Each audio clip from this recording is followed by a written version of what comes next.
캠프도 마찬가지입니다. 우리가 이제 자치 캠프를 1년에 한 이제 5번 이렇게 진행하거든요.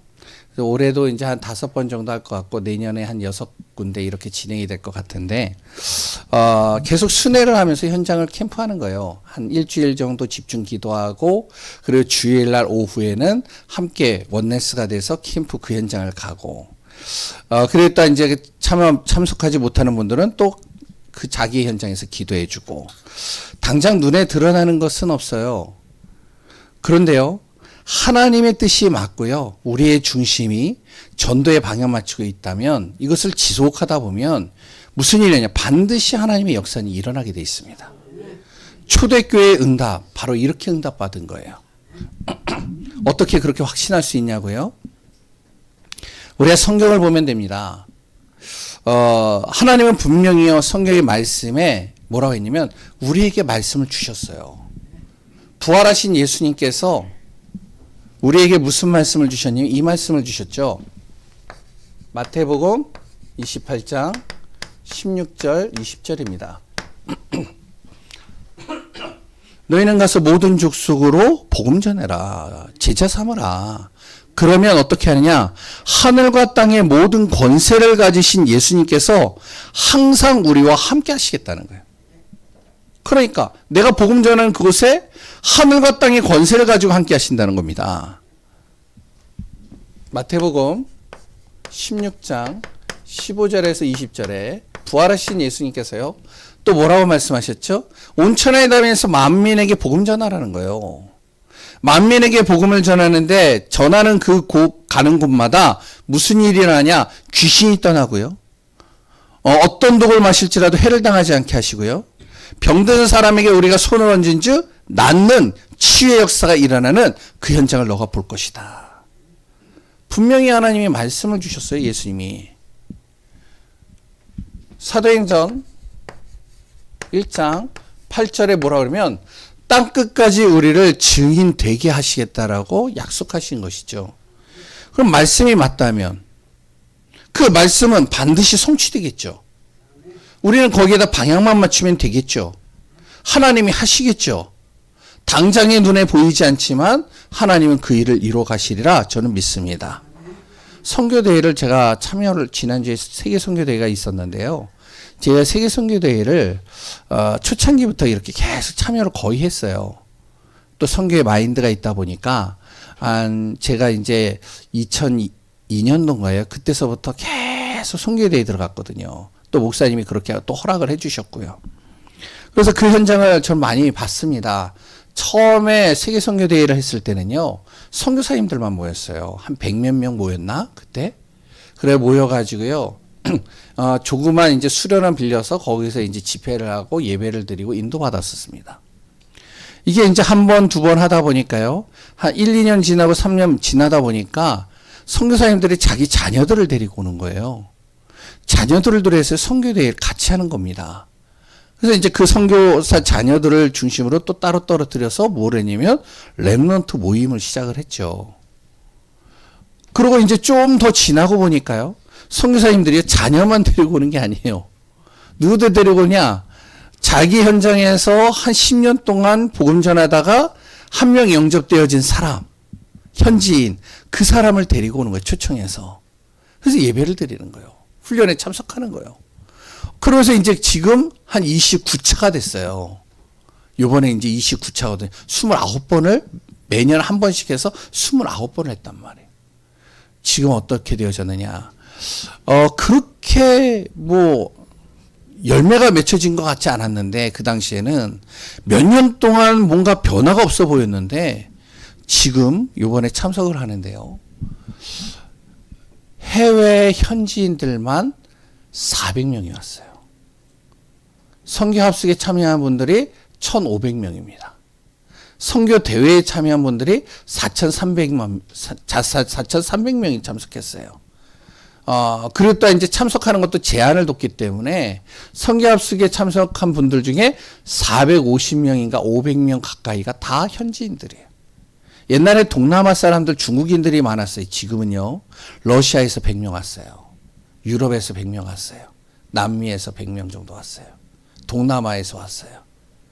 그러다 보니까요, 완전히 선교 합숙에 참여해 보는데, 완전 여기가 한국인지 분간이 안 될 정도로 외국인들이 쫙 깔려 있는 거예요.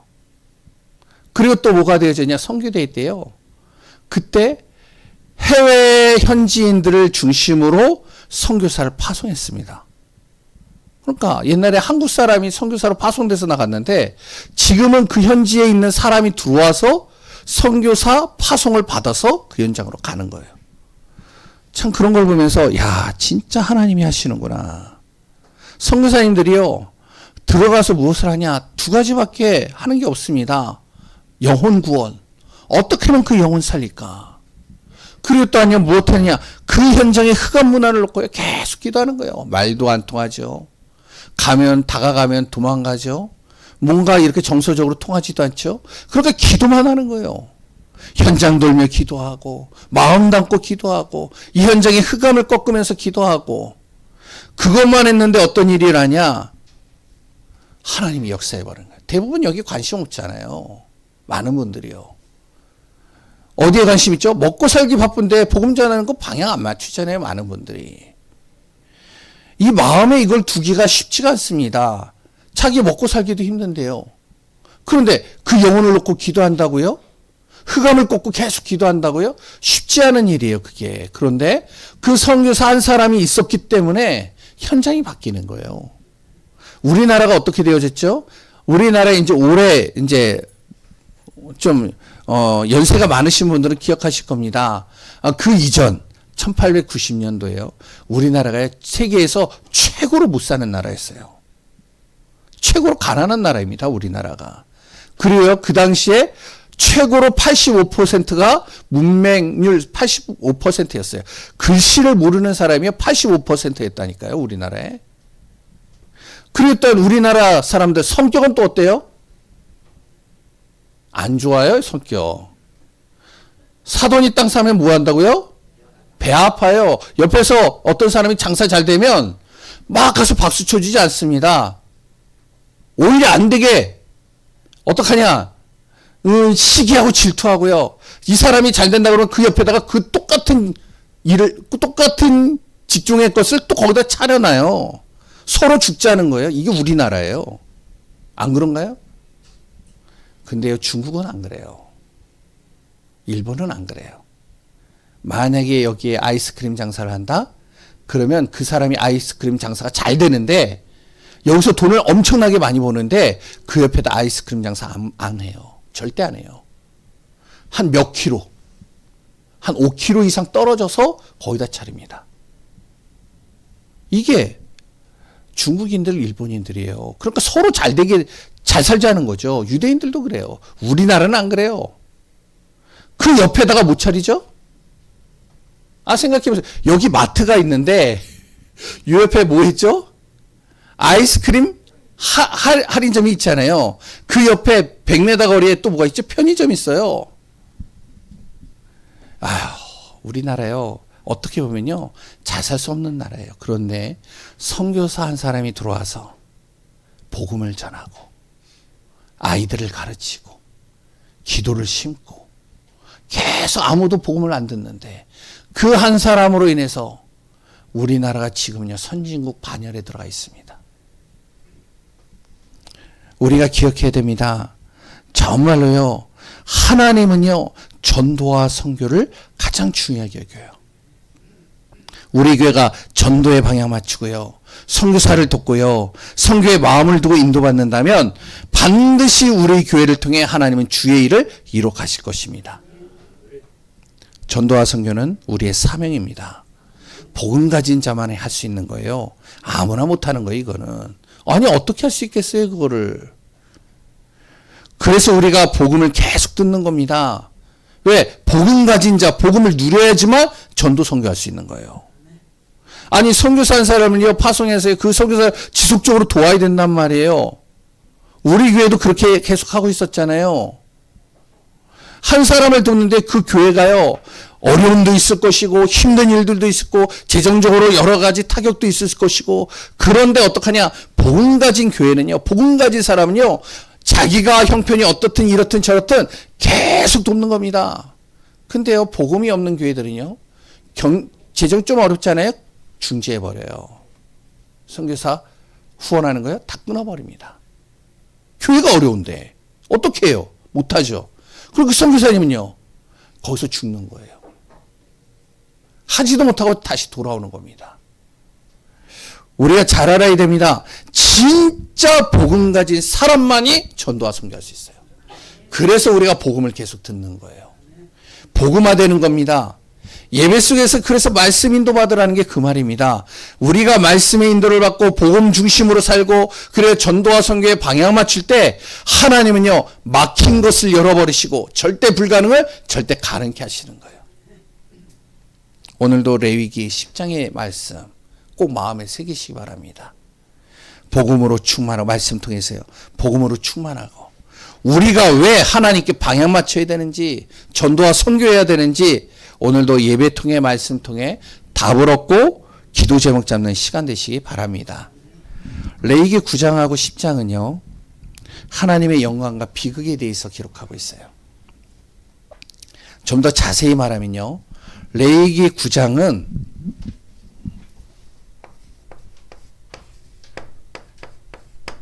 하나님이 기뻐 받으시는 예배입니다.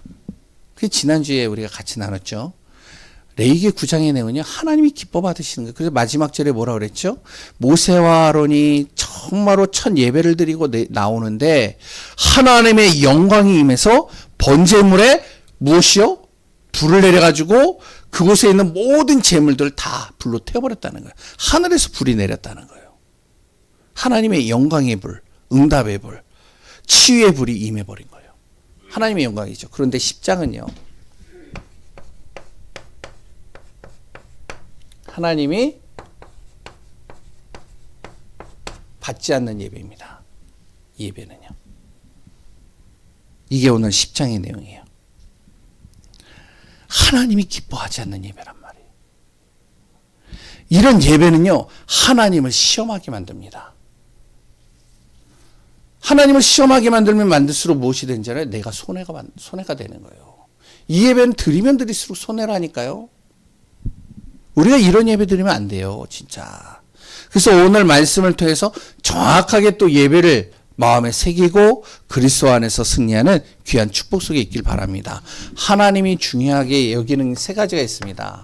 하나님이 중요하게 생각하는 세 가지가 있어요.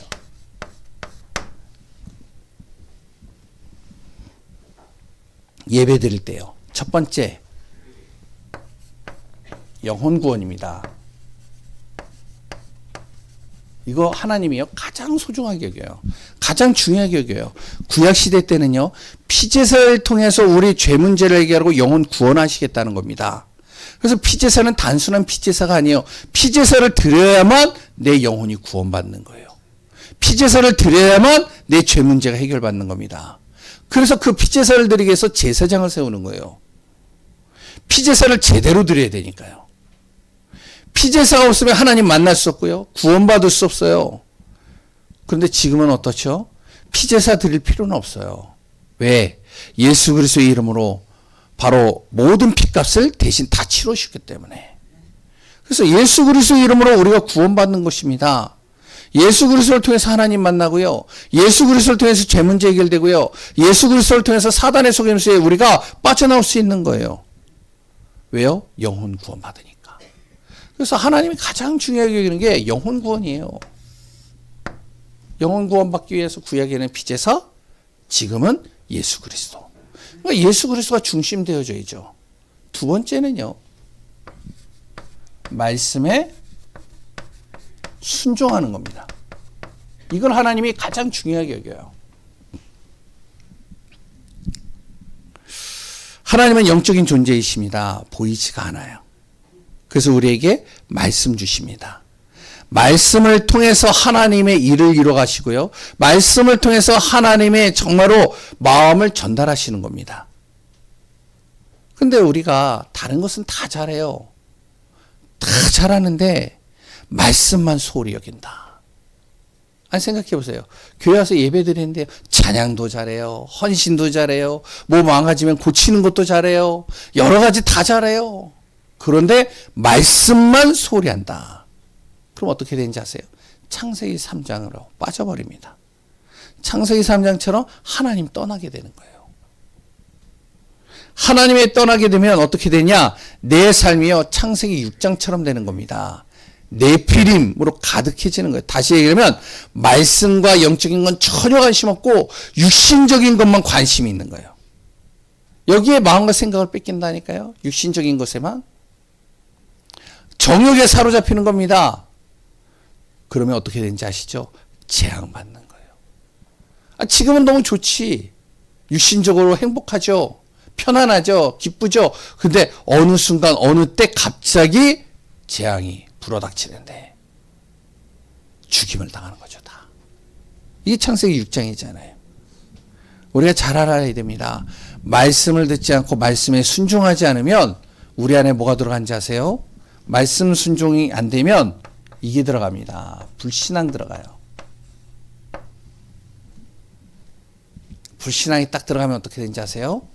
이게요, 불순종으로 바뀌어요. 말씀이 안 들어가는데, 말씀이 안 받아지는데, 그러니까 자꾸 불신하는 거죠. 불신하니까 불순종 되는 거죠. 그러면 어떻게 되죠? 불신자 상태가 되는 거예요. 그렇게 되면 말씀이 내 안에 기준이 안 되고 말씀이 내 안에 딱 각인이 안 되어 버리면, 그러면 영혼도 정신도 육신도 서서히 다 병들어 버리는 거예요. 가정도 환경도 삶도 미래도 당장에 괜찮은 것 같은데 시간이 지나갈수록 행복하지 않은 거예요. 자녀를 봐도 행복하지 않아. 나를 봐도 행복하지 않아. 환경을 봐도 행복하지 않아. 모든 것들이 다 어떻게 되어지냐, 행복하지 않으니까 어떨 때는 지옥이 돼버리는 거예요. 이게 불신자 상태 아니에요. 그래서 하나님이 우리에게 말씀을 주시고 말씀을 순종하게 하시고 하나님이 정말 이 말씀 안에 거하기를 원하시는 겁니다. 이걸 하나님이 가장 중요하게 여기는 거예요. 세 번째는요, 영혼 구원에 대한 마음을 갖고 말씀에 순종하는 이 두 사람이 온전한 예배를 드리는 겁니다. 지난주에 온전한 예배에 대해서 같이 말씀 나눴죠. 정말로 이 예배를 하나님이 기뻐 받으신다는 거예요. 기뻐하신다는 거죠. 오늘 3절에 보세요. 뭐라 그랬죠? 하나님을 가까이 하는 사람들에게 하나님이 무엇한다고요? 거룩함을 나타내고 하나님의 영광을 나타내겠다.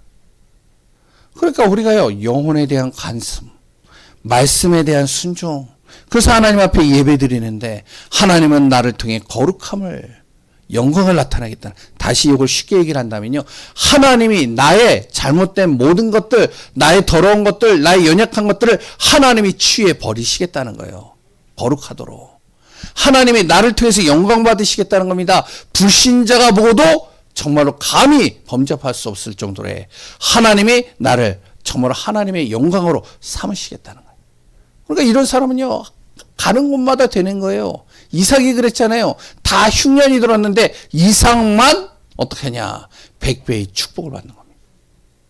초대교회 보세요. 안디옥 교회 보세요. 다 흉년이 들었어요. 다 어렵대요. 교회도 어렵고 다 어려워. 안디옥 교회만 하나님께서요, 모든 경제와 모든 물질을 다 채고 넘치게 하시는 겁니다. 왜요? 영혼 구원의 방향이 맞춰져 있어요. 말씀에 순종을 해요. 하나님 앞에 예배를 드리는 중심을 가지고 살아요. 하나님이요, 쓰실 수밖에 없는 겁니다. 이게 하나님이 가장 중요하게 여기는 거예요. 두 번째, 죄송합니다. 그런데 예배를 드렸는데 이 나답, 아비후,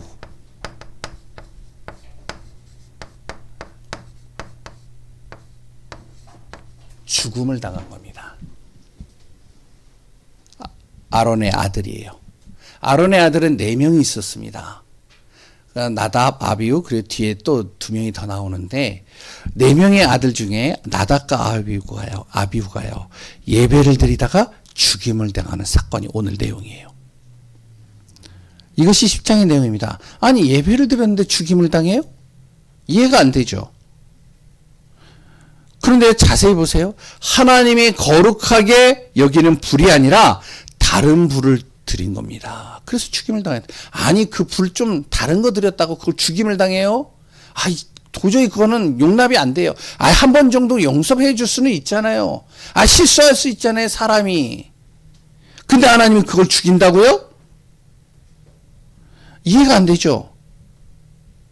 그럼 누가 예배를 드리겠어요? 이렇게 죽임을 당하면. 예배 드리는 것이 기뻐야 되는데 누가 기뻐하겠어요? 두렵죠. 예배 드린 게. 혹시 나도 죽임을 당하지 않을까? 걱정이 되겠죠. 예배 드리는 사람 몇 명이나 되겠어요? 인간적으로 볼 때 그렇단 말이에요. 근데 하나님의 입장과 모든 영혼을 볼 때는 이거는요 심각한 문제입니다. 다른 불을 드린 건요 굉장히 심각한 문제예요. 하나님께서 예배 드릴 때 지시한 내용을 그 중심을 가지고 예배를 안 드렸다는 거예요. 자세히 보세요. 이걸 좀 더 자세히 설명을 하면 간단하게 저번에 제가 다 얘기를 했죠. 여기가 언약궤가 있습니다. 이게 성막이에요. 여기다 이제 천을 둘러서 막을 딱 친 겁니다. 그래서 여기엔 성소가 있어요. 성소에는 이제 여기에 언약궤가 있고 여기에 떡 놓는 단이 있고 여기에는 이제 금촛대가 있어요. 요 앞에 뭐가 있냐면 향단이 있는 거예요. 요 앞에. 여기에 이제 불씨를 넣어야 되는 거예요. 근데 그 불씨를 뭘 가지고 넣느냐? 아무거나 넣으면 안 되고 이 앞에 이제 물두멍이 있고 여기에 이제 번제단이 있는데 아론과 모세가 정말로 예배를 드렸는데 하나님이 불을 내리셔서 번제단에 불을 내리셔가지고 거기 있는 모든 재물을 다 태워버린 겁니다. 거기 남아있는 불씨 있죠? 번제단에 있는 그 불씨를 여기다 담는 거예요. 하나님이 내린 불입니다. 하나님께서 응답하신 불이에요. 하나님이 죄 문제를 해결했다는 그 번제단에 드린 그 불씨를 여기다 드리라는 거예요. 근데요, 이걸 임의로 드렸단 말이에요. 아무거나 드렸단 말이에요. 하나님이 거하는 이 처소에, 하나님이 임재하는 그 처소에다가 정말로 향단에다가 거룩한 것을 드려야 되는데 다른 것을 드리니까 하나님이 가장 심각하게 여기는 거예요. 이 예배를요, 하나님 안 받으신 겁니다. 왜? 거룩하지 않아졌으니까, 예배가. 그럼 어떻게 되어지죠? 거룩하게 드려지지 않으니까요. 그 예배를 누구를 위해서 드리나요? 나를 위해서, 백성들을 위해서 드린 거 아니에요. 피제사가 뭐라고요? 영혼 구원을 위해서 피제사 드리는 거잖아요. 영혼의 구원을 하나도 받지 못하는 거예요. 그 예배는. 죄 문제 하나도 해결 못 받는 겁니다. 그 한 것 하나 때문에. 굉장히 심각한 거예요, 이거는. 모든 사람들이 예배 드리러 왔는데, 예배를 통해서 은혜 받아야 되는데, 한 명도 그 예배에 들어올 수가 없는 거예요. 받으시지 않으니까, 하나님. 왜 그러냐? 나답과 아비후. 전에 이제 기억나시는지 모르겠지만, 하나님이 아론과 아론의 아들들을 제사장으로 삼으셨습니다. 제사장으로 삼고 기름을 부었어요. 예배를 인도할 수 있도록 기름을 부었단 말이에요. 제사장의 직무가 있습니다. 이거를요, 이들이 소홀히 여긴 거예요. 하나님께서 모든 사람의 죄 문제를 해결하기 위해 세운 사람인데 하나님 중심이 아니라 자기 마음대로 예배를 드리는 거예요. 자기 마음대로 아무거나 그냥 드려도 상관없다고 생각을 하는 거죠. 번제에 사용된 불을 향로에 넣으면 되는데 그거 간단하게 그것만 넣으면 되는 건데 그걸 안 하고 자기들이 임의대로 불씨를 켜가지고 불을 지펴가지고 그 불씨를 거기다 담아가지고 드리는 겁니다. 제사장이 하나님의 말씀에 순종하지 않고 하나님의 뜻에 관심도 없고 자기 마음대로 드리니까 영혼 구원 받을 수가 없는 거죠. 무엇하죠? 바로 죄를 범한 겁니다. 나답과 아비과예요. 어떤 죄를 지었나요? 단순히 다른 부를 드렸다는 게 그게 중요한 게 아니에요. 그것도 중요한 부분이죠. 그런데 그보다 더 중요한 게 있습니다. 죄를 짓고요, 하나님 떠난 것도 심각하지만 이렇게 될 수밖에 없는 영적 상태가 벌써 이미 되어져 있다는 거예요.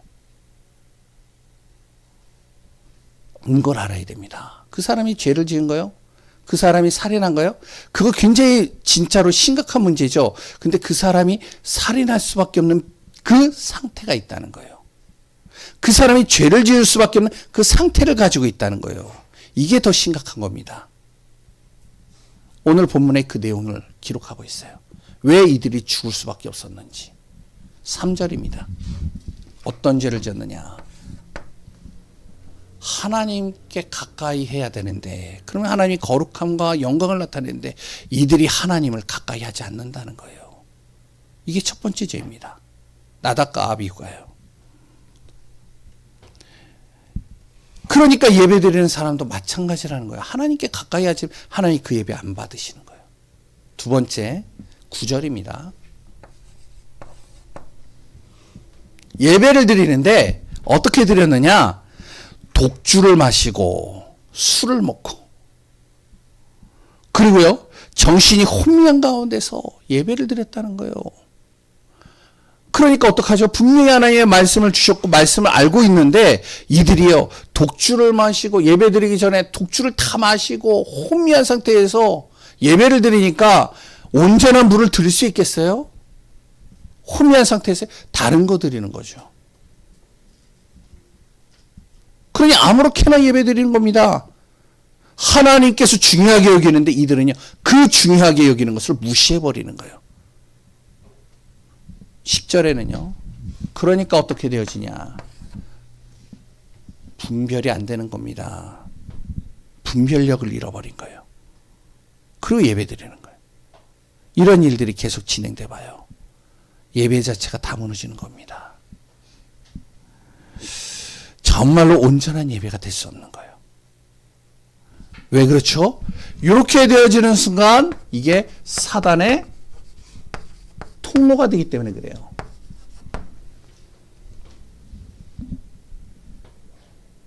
제사를 드려도 죄 해결 받지 못하는데, 자기만 아니라 모든 사람을 대표해서 피제사 드리는 건데 아무렇게나 피제사를 드리니까 예배 드리는 모든 사람의 하나님과 상관없이 되어져 버리는 겁니다. 그러니까 예배를 안 받는 거예요. 그러고 나서 이제 그 예배가 진행되는 과정 속에 나답과 아비후만 있는 것이 아니라 아론의 아들 또 누가 있냐면 엘르아살과 이다말이라는 사람이 있는데, 이들도 예배드리는 과정에서 두 번째로 말씀대로 행하지 않는 장면이 나옵니다. 짐승을 들여서 화목제물로 그걸 들여서 그 일부는 같이 그 거룩한 곳에서 먹으라고 했는데 먹지 않고 다 그냥 불태워버린 거예요. 이들은 또. 그럼 이들도 죽임을 당해야 되겠죠? 이들은 또 죽지 않았어요. 왜 죽지 않았는지 아세요? 모세가 와가지고 여기 보니까 화가 났어요. 아니 왜 말씀대로 안 하냐? 그랬더니 이제 화가 난 거죠. 왜? 이들도 죽을 것 같으니까. 모세가 자기 조카들이 왜 말씀대로 안 해? 우리가 진짜로 대표해서 예배드리는 사람들인데, 우리가 정말로 예배드리는 이 예배를 하나님이 받으시고 모든 자로 사람의 죄를 대신해서 우리가 해결하는 그 특권을 우리에게 주신 건데 왜 말씀대로 안 해? 아론이 뭐라 그러는지 아세요? 아론이 이렇게 얘기를 하는 겁니다. 아니 생각해 보세요. 나답과 아비후가 벌써 이미 부정한 예배를 드려버렸는데 그 예배 자체를 하나님 받으시겠습니까? 그 정결한 음식을 내가 먹는다고 그 죽은 사람들이 돌아오겠습니까? 이 문제가 해결되겠습니까? 하나님 이미 받지 않는 예배인데, 그러니까 이 예배는 아예 하나님 받지 않는 예배이니까 상관이 없을 것 같습니다. 이걸 모세가 좋게 여겼다라고 하는 거예요. 예배 자체가 성립이 안 되는 예배에서 먹든 안 먹든 상관이 없다는 거예요. 이거는 하나님 아예 안 받으신 거니까. 이해가 되시나요? 다시 얘기하면 뭐냐? 사단의 통로가요. 계속 되다 보면 너도 죽고 나도 죽고 다 죽는 겁니다, 이게. 우리가 반드시 알아야 될 것이 있어요. 하나님과 상관한 예배가 있습니다. 이런 예배는요, 드리면 드릴수록 손해인 거예요. 어떤 분들은요, 예배를 드렸는데 힘들대요. 예배를 드렸는데 계속 문제가 온대요. 예배를 드렸는데 자꾸 우리 가정과 가문은 자꾸 망해간대요. 예배를 드리는데 자꾸만 어려움에 빠진대요. 이해가 안 된대요. 이런 분들이 있어요. 우리가 예수 믿는 사람들 만나다 보면. 왜 그런지 아세요? 하나님과 상관없는 예배가 되어지는 거예요. 이거 아셔야 돼요. 그럼요, 예배를 드려도요, 사단이 계속 통로가 들어오는 겁니다. 하나님이 중요하게 여기는 것이 있어요. 이 속에서 예배를 드릴 때 하나님은 우리의 모든 예배를 받으시고 역사하시고 이끌어 가십니다. 하나님은 함께 하시지만, 우리와 함께 하시지만 하나님은 거룩하신 분입니다. 죄와 타협하시는 분은 아니에요. 그러면서 세 번째, 우리가 받은 은혜가 있습니다. 받은 은혜가 있어요. 구약 때는요, 예배 잘못 드리면요, 하나님이 구원의 은혜 속으로 들어가지도 못할 뿐만 아니라 그 예배 받지도 않을 뿐만 아니라 예배 드리는 사람은, 예배를 인도하는 사람은 죽임을 당하기까지 합니다. 그런데 우리가 받은 은혜는 어떠한 은혜냐? 우리는요, 예배를 드릴 때, 씻지 않고 눈곱 있는데도 예배 드려도 하나님이 받으셔요. 그렇죠? 줌으로 우리가 예배 드리죠? 온라인으로? 예배 드릴 때 잠결에 일어나가지고 침대에서 누워가지고 핸드폰 딱 틀어놓고, 그런 사람은 없겠죠? 그러고서 이제 들으면서 예배 드리는 분들도 있다면 그 예배도 하나님은 받으셔요. 이게 우리의 은혜입니다. 구약 때는 이렇게 되면요, 철저하게 무너지는 거예요. 왜 그러냐? 이유는 하나입니다. 예수 그리스도께서 우리를 위하여 십자가에서 완전히 모든 문제를 해결하시기 때문에 그렇습니다. 이 그리스도를 우리가 진짜 믿고 예배를 드린다. 하나님이 그 예배를 받으시는 겁니다. 아멘이신가요?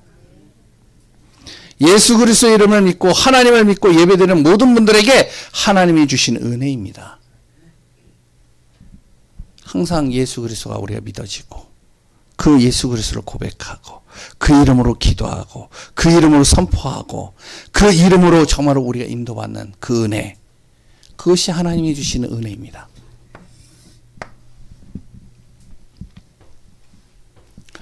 정말로 우리가 받은 은혜는요, 죄 문제, 단순하게 죄 문제 해결하는 정도가 아니에요. 예수 그리스도를 통해서 우리가 기도하고 예배드릴 때 하나님이 우리를 통해서 빛을 비춰주신다라고 했습니다. 나를 통해 빛이 비춰지게 하신다. 그걸 망대라고 그러는 거예요. 그 빛이 있어야 어둠이 떠나가는 거예요. 그리스도 이름으로 우리가 말씀 붙잡고 우리가 갈 때 하나님 그 말씀을 통해서 나를 인도하시고 보호하시고 지키시고 이끌어 가신다는 겁니다. 그걸 뭐라 그러냐? 바로 그리스도 예수를 통해서 우리가 말씀 붙잡고 가는데 하나님이 나의 길을 인도하신다. 그걸 언약의 여정이라고 그럽니다. 그리스도께서 우리에게 주신 미션이 있어요. 사명이. 전도와 선교의 방향을 맞추고 우리의 인도받을 때 하나님께서 우리에게 증거 주시고 역사하시고 응답하시겠다는 겁니다. 그걸 이정표라고 해요. 이걸 하나님이요 우리에게 주신 은혜로, 하나님 우리에게 은혜로 주신 겁니다. 우리가 예배드릴 때요, 정말 그리스도 이름으로 말씀을 듣고 인도받는데 나를 빛이 되게 하시고요, 나의 가는 길을 인도하시고요, 하나님의 말씀에 그대로 성취되어지는 응답 속에서 증거가 될 수 있도록 이정표로 하나님이 나를 삼으시고 인도해 가신다는 것이죠. 그러니까 당연히 하나님 나라가 이루어질 수밖에 없습니다. 정말로 우리 귀한 성도님들 꼭 기억하세요. 하나님이 기뻐 받으시는 예배, 어떠한 예배냐? 이 예배입니다. 영혼의 구원. 하나님이 나를 구원하셨습니다. 나를 통해서 내 가문을 살리시고 내 지역을 살리시고 내 현장을 살리기를 원하십니다. 그것 때문에 내가 오늘도 주의 말씀에 순종합니다. 말씀에 순종하고 그 예배를 통해 내가 온전히 하나님 앞에 나아갑니다. 이 예배 속에 승리하는 귀한 분들 되시기를 소원합니다. 결론입니다. 정말로 우리 교회 성도님들 그리스도의 증인의 삶을 사는 축복 되시기 바랍니다. 한 주간 또 그리스도 안에서 승리하시고 또한 5월달부터 한 달 동안은 또 우리가 뭘 하냐면 예배를 드리면서 또 집중 기도하는 시간을 가지러 갑니다. 개인적으로 기도하는데요. 가정 가문 놓고 우리가 기도하는 시간을 가지려고 그래요. 아직도 예수 믿지 않는 자녀와 가족이 있다면, 그리고 또 구원은 받았는데 예배 드리지 못하는 가족이 있다면, 예배는 드리는데 복음이 정말로 깊이 뿌리내리지 못하고 있다는 가정이 있다면 이들을 놓고 기도하고 같이 인도받고 승리하는 축복 되시기를 소원합니다. 기도하겠습니다. 하나님 감사합니다. 예수 그리스도로 행복한 자, 그리스도 안에서 승리하는 자, 정말로 거룩한 하나님을 시험하지 않고 그 말씀의 언약 속에서 하나님이 기뻐와 받으시는 그 은혜 속으로 들어가는 자 되게 하여 주옵소서. 오늘도 성령으로 우리를 충만케 하시며 하나님의 완벽한 계획으로 인도하실 것을 믿사옵고 살아계신 예수 그리스도의 이름으로 기도합니다. 아멘.